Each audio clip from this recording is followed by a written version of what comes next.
your throne of grace in this 27th year anniversary. May the anointing, the blessing of the Holy Spirit be bestowed on each and every one of us today, this afternoon, this moment, and this hour that will come. Thank you for giving us strength, enabling us to be here, in spite of all the things that have been happening in our lives. Thank you that you wash away our sins. By the blood of the Lamb, we were forgiven. We were healed by the stripes. In the name of Jesus, and by the power of the most Holy Spirit in this place, Father God, I ask of you to pour to each and every one of us triple portion of anointing and blessing. Because we are celebrating 3 feasts today. Very important feasts. 3. Tatlo. The Father, the Son, and the Holy Spirit. It represents all those feasts. We will discuss them. We thank you for choosing us among the many. We thank you for choosing by the mighty army as your chosen servant leader. Restore unto him good health, joy, and lasting life. Praise God. Sister Mayha, Dios mo por Dios, pide sa kanila. Grant her peace, love, and strength in her life. Wherever you send her to preach the good news of our salvation. And among my brother, disciples who are here, the Lord calls you by name. He knows you. He knows the name of your family, your friends, your relatives, and all those who are in trouble, in pain and sorrow. By the name of Jesus, they will be healed. If you believe, if you agree, you will receive the name of Jesus. For the glory and honor of Yahweh, El Shaddai. In the name of the Father, the Son, and of the Holy Spirit. Amen. Pray, Panginoon.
verses 19 to 31.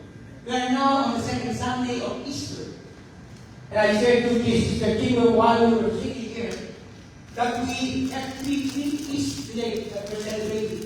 First is the second Sunday of Resurrection, the Easter Sunday, second Sunday.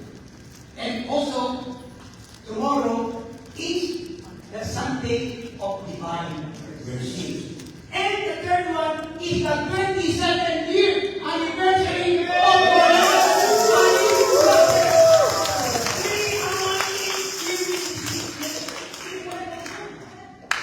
I'm so excited. Woo! Yes. And I just can't hide it. I'm about to lose control now.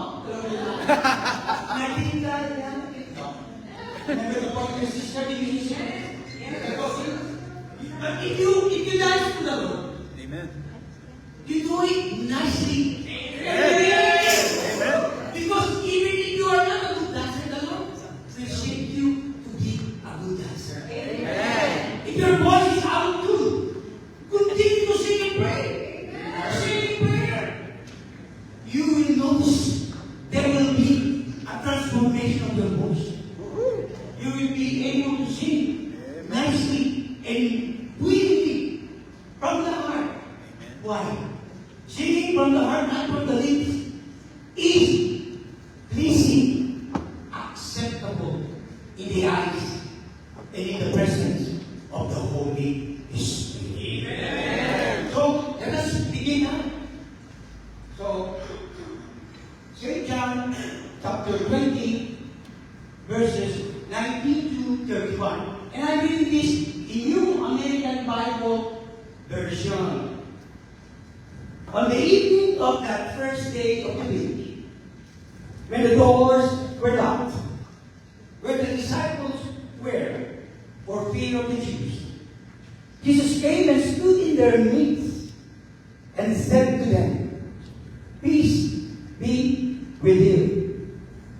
When he had said this, he showed them his hands and his side. The disciples rejoiced when they saw the Lord. Jesus said to them again, "Peace be with you. As the Father has sent me, so I send you." And when he had said this, he breathed on them and said to them, "Receive the Holy Spirit. Whose sins you forgive are forgiven them, and whose sins you retain are retained."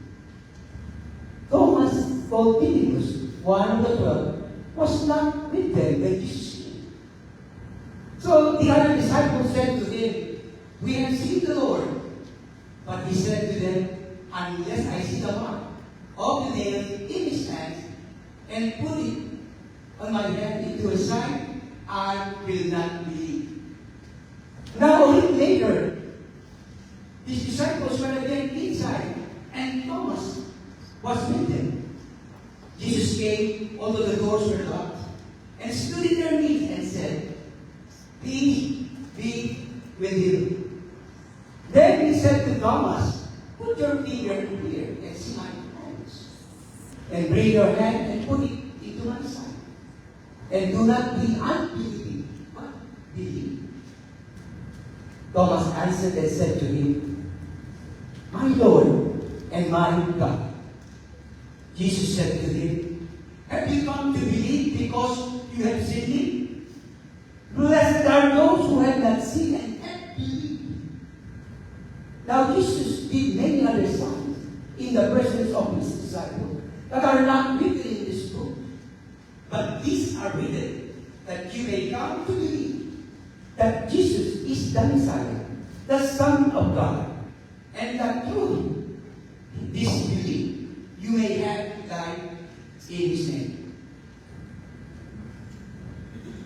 Brothers and sisters in Christ, the gospel of our Lord. Praise to the Lord Jesus Christ.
to come here to believe because we have seen the Lord in flesh and blood. We are here because faith is in action here at Moreno Valley Chapter. Amen. Seeing is not an option before you believe. That's not what faith is. The Bible said in 1 Corinthians chapter 5, verse 7, it says, that for we walk by faith and not by sight. Apostle Paul saying that to the Corinthians, Apostle Paul is saying that to Moreno Valley Chapter. Amen. Give the Lord the loves of God that you can get for today's thing, Lord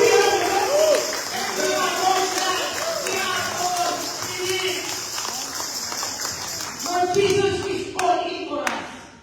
We have to be all in for Him. If you are all in, you may be seated down.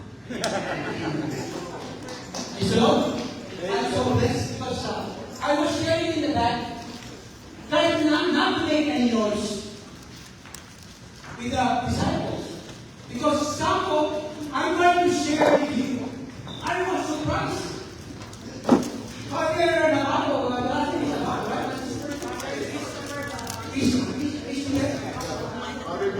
Please, Navarro. He shared almost one word of mine what I'm going to share. The good thing, I have only 10 minutes to share. So, I have only one word of what I'm going to share because he explained to you everything. All that he has said, I was talking to Brother Lionel. Brother Lionel, the Lord works in a very mysterious, surprising way. Amen. Because the song that I was supposed to, papasalahan ko, I will pass by a little bit. Yung kanta ni Kenny Roger nakalagay sa Through the years. to the years. Because you see what it says, your Lord, that your servant said here, that faithfulness and blessing through the years. Diba? Napakaganda ng araw. Nagdaan mo ako dito. Hinalaan na ako. Pero hindi ko na pa. Compare to pastahan. Sino na pinakita natin, ha? Hindi nilipat mo, ha? Hello ka kung makakita nyo. Ang ating Panginoon sa Kristo makakita. You don't like me. You never let me down. You turn my life around. The sweetest days I found like on you. Through the years, come on. To the years, go yan. If you notice, 22nd year, I want to get your attention. Look, verse 22 here. 22 years. Pakita ko kayo yung 22 years na number dito. Wala eh. Diba? Kasama. Ayan. Kung titignan niyo yung 22 sa anniversary, I have shown you the symbol.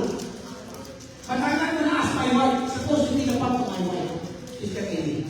I'm going to live and I'm going to do this. If my wife is behind me, that is the 22nd year that you will do it. You've been leading to the Lord for 22 years. Amen. You've been leading to the Lord. Oh my goodness.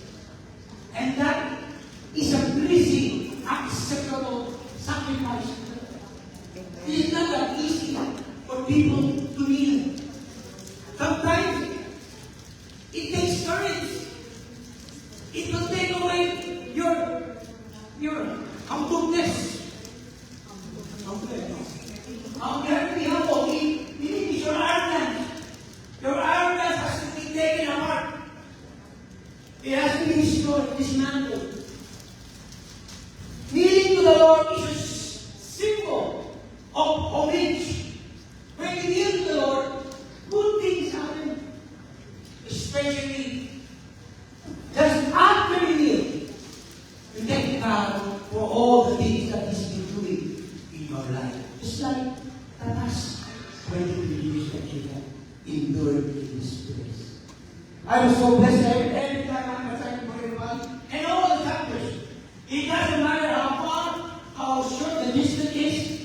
As the Lord gives me strength, I do it. Amen. I do it anyway. That's why I asked a few things. Because Brother almost at the point of getting out of heart. As hard as I'm not like 5 years ago, 6 years ago, that I can drive on and on and on and on. I cannot do that anymore. I cannot do that anymore. But the Lord allows us, in spite of the things that we cannot do, God will do it for us. Amen. You believe? You need to see. Take seat, take big at not up.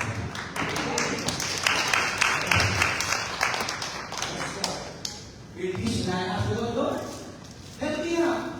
We have 2 songs. I have to finish this in 25 minutes.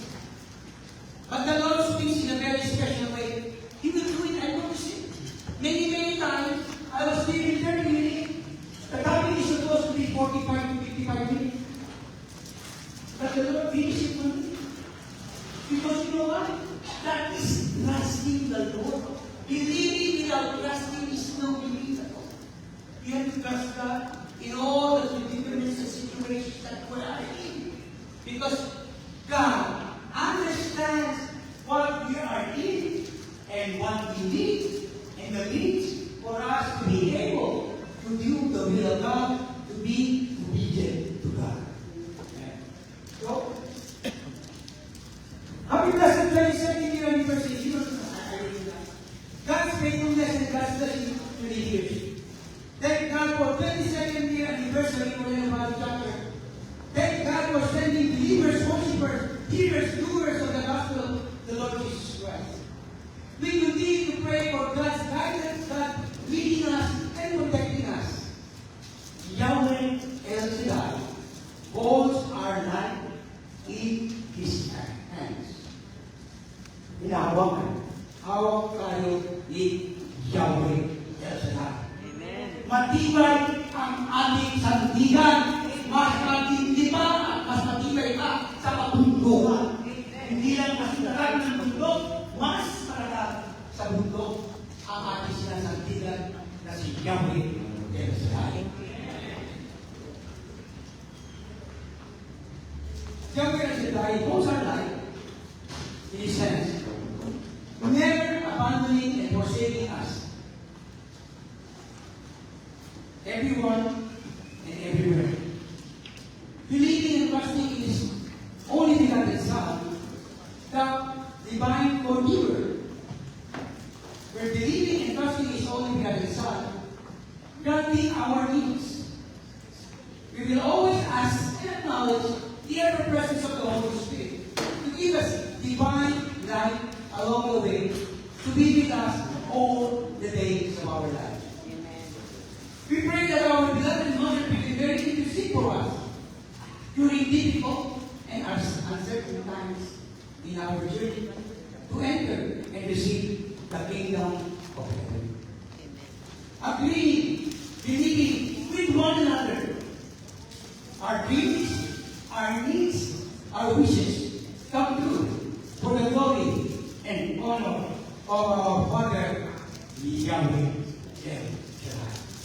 Praise Yahweh for all that has been doing going on in our life. That's been happening. Sabi nga ni Father, pinili niya yung, John 20, kailan niyo po ang aking introduction. Sinabi na niya sa inyo.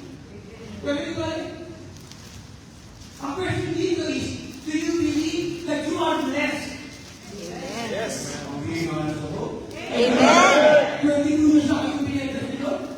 Alam niyo ba, hindi lang ito kasi ang nakalagay dito, blessed. Kung mapasabi niya, blessed eh. B-L-E-S-S-E-D, blessed. It's more than being blessed. Meaning, you are always blessed. Blessing upon blessing follows you. Why? Because you are doing the will of the Lord. Amen. If you do the will of the Lord and thank the Lord for all the things that have been happening in your life, you will always do well, like Brother Ojay and Sister White Debbie. As you know, I have shared to you my life. In the 1 minute that I can share my life in 1 minute. Kasi nasabi sa akin ng Holy Spirit eh. Para matapos na tapos ang share ko, you have to be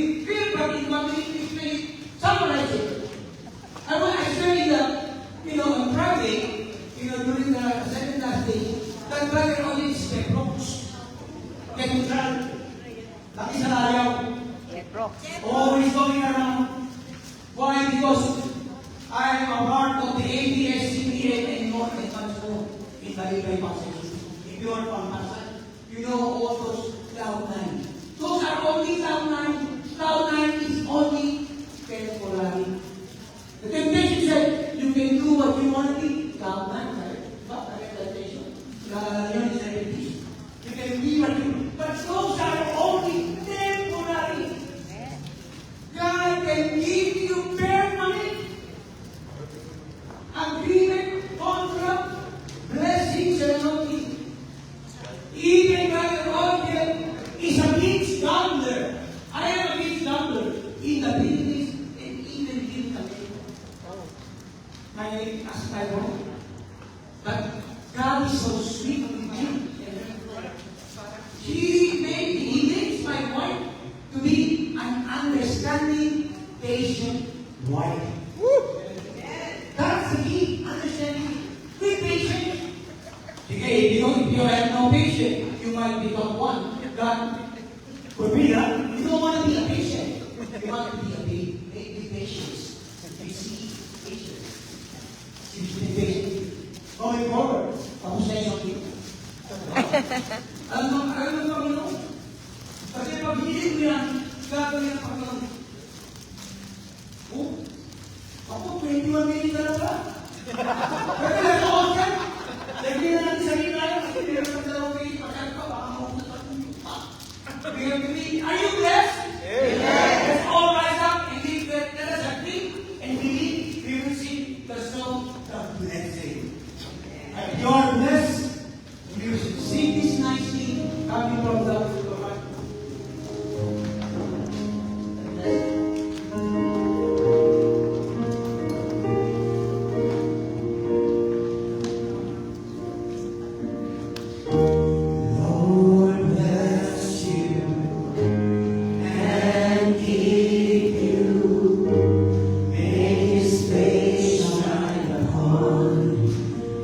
Creation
Even the prayer request that you have not been is being answered. Why? The Lord knows what you need. Oh, yes. The Lord knows the needs that you need to be able to come. If you need a driver, the Lord will designate a driver. Amen. If you need a lover, the Lord will give you a lover. I found him. Heaven give me a lover. My wife for 45 years and counting. We've been married since 1981, January 17. So we have just celebrated our 45th wedding anniversary last January 17. It is really, it's not easy to reach 30. It's not easy to reach 40. But once you reach 40 and above, it's very easier and easier to reach 50. That is if God allows us to reach that 50-year wedding anniversary. Marami ang feelings kami. And I will be willing, I will be glad, and I will celebrate just like you are celebrating. Amen. Cherish in your heart. Do not forget. Keep remember the 22nd year anniversary because you are working to reach your 23rd year anniversary. Amen. So we have 3 weeks. And then one more. Fast forward na tayo. Isang mo na sa natin. Napagdamahan ka natin ng mga pagdating. You know the last song that we are going to sing? If you really will feel that song, but we're not singing that because it's about faith. As the sings the title of the song. You sing that in church, so you know that song. But that is a testimony to this gospel. By Martin Hawking, I bring Hawking. So, let us continue. Then we have 12 and a half minutes. If God is for us, that's right, He is behind us, He is beside us, He is in front of us, He is on top of us, everything. The Bible said, because I'm quoting this in the New American Bible version. Apostle Paul said to the Romans, he said to the Romans, 8:31 says, if God is for us, who will be against us? Even your difficult time cannot be against you. It's powerless to do. Amen. Even if your finances is in trouble, Amen. the Lord can give you a good finance. Amen.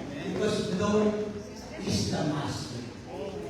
He is the master of living. He is the master of our life.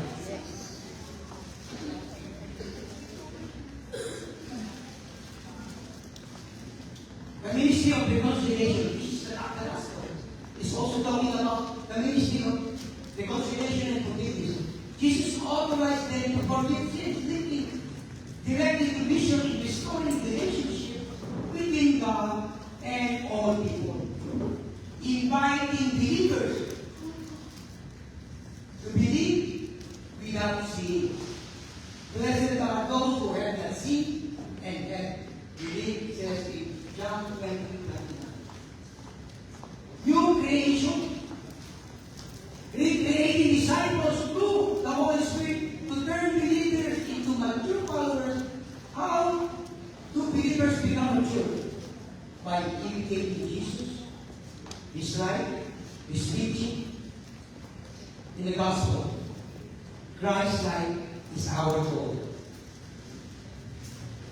In Matthew 28, verse 19 to 20, go therefore and make disciples of all nations, baptizing them in the name of the Father, the Son, and the Holy Spirit. Matthew 28:20, teaching them all that I have commanded you, and behold, I am with you till the end of the age. Active obedience. It focus teaching followers to obey everything Jesus commanded, rather than just gaining knowledge. See, others, the disciples that were called, rather than gaining knowledge, teaching others to be believers, unbelievers, is more important than the knowledge. Because why? The knowledge, if you teaching others, those who are believers and unbelievers, to go back to God, the knowledge will come forth. It will come to pass. The knowledge will be given to anyone who is willing to encourage and enlighten Christians and non-Christians.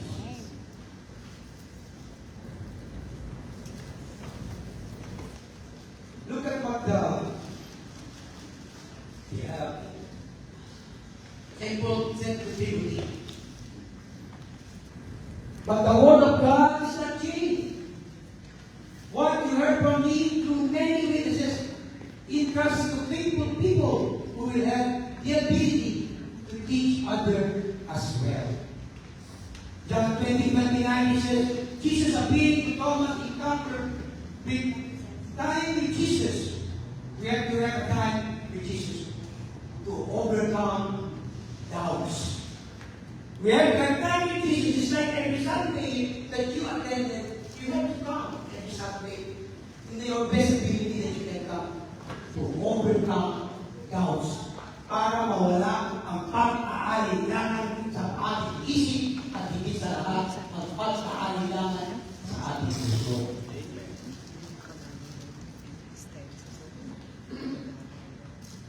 Life in Jesus' name.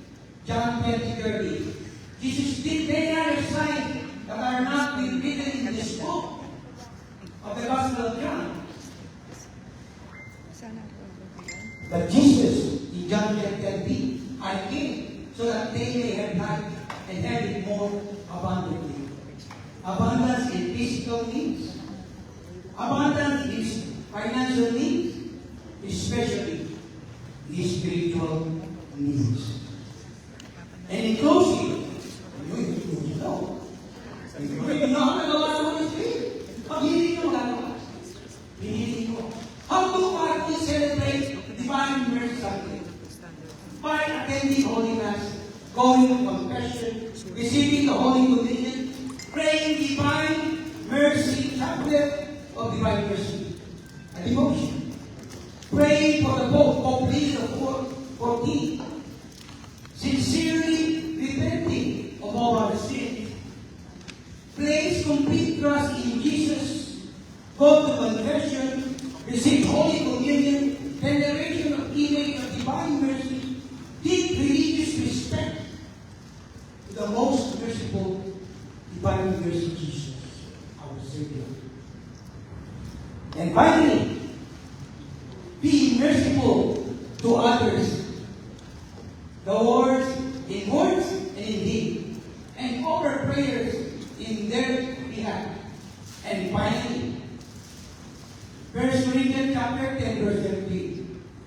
No trial has come to you, but what is human. God is faithful and will not let you be tried beyond your strength.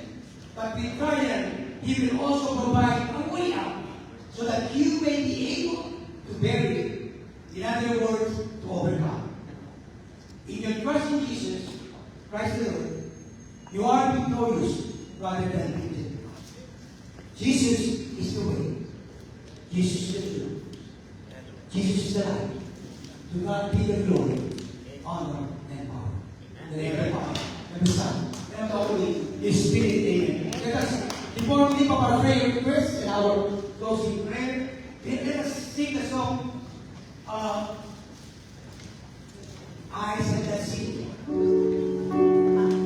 So let us all rise up.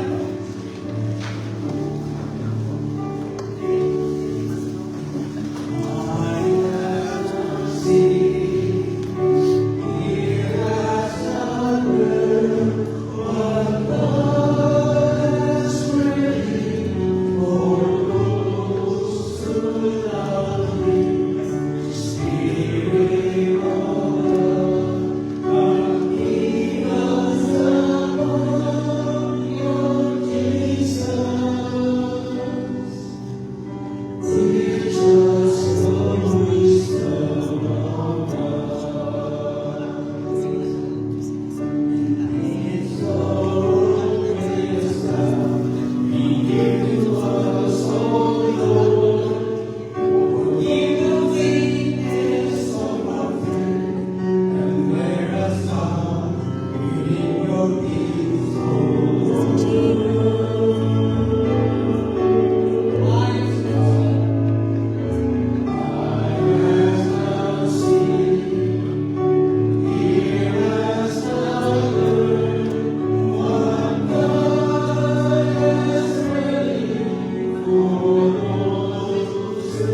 Yes,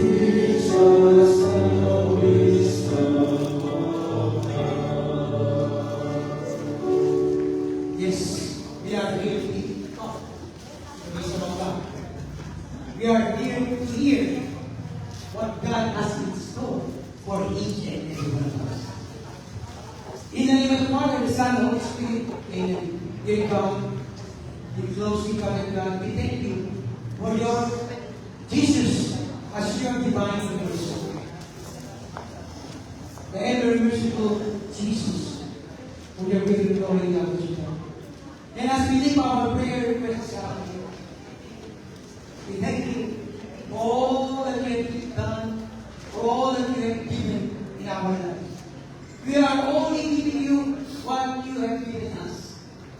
We thank you, Father, for giving us the opportunity to enable us to be able to give, no matter how big or small, as long as coming from your heart, in the willing of God, it will be acceptable and pleasing to you. We thank you, dear Father, that in the name of Jesus, that every knee shall bow and every tongue shall confess that Jesus is the Lord, and the promise of the gospel is said the word of God, that if you believe in your heart and confess in your mouth that Jesus is the Lord, and Yahweh as a God raised him from the dead, the Bible says, you will be saved. Is that amazing? Is that mighty? If you believe in Jesus, that God, Yahweh as a God raised him from the dead, you will be saved. We thank you, Father, for enabling us to come here. We thank you for the choir. We thank you for all who have joined and participated. You know their names, you know their needs, in the people around you of three celebrations in this place. All about us, answer prayer, answer prayer, and answer prayer. May all the sickness be gone in the name of Jesus. Diabetes be deleted in the name of Jesus. Amen. Cancer be cancelled in the name of Jesus. Amen. For your greater glory, the presence of the Holy Spirit, in the intercession of our beloved Mother, ever present Mary, and her case taught, St. Joseph, and all the confidence. Thank you, Father God. Saint Christopher, pray for us. And brothers and sisters, finally, I would like to share this short miracle that happened. It will be 10 to 15 seconds. You know, Good Friday, which is a Friday, of course, there were two pilots that were captured. Their planes were shut down by the Iranians. Easter Sunday, they were rescued. Remember, my dear brothers and sisters, also the message of Easter Sunday. Christ rise in his resurrection, so that each and everyone here and everywhere be rescued in all predicaments. All. Anything and everything. We thank you, Father. We thank you, Jesus.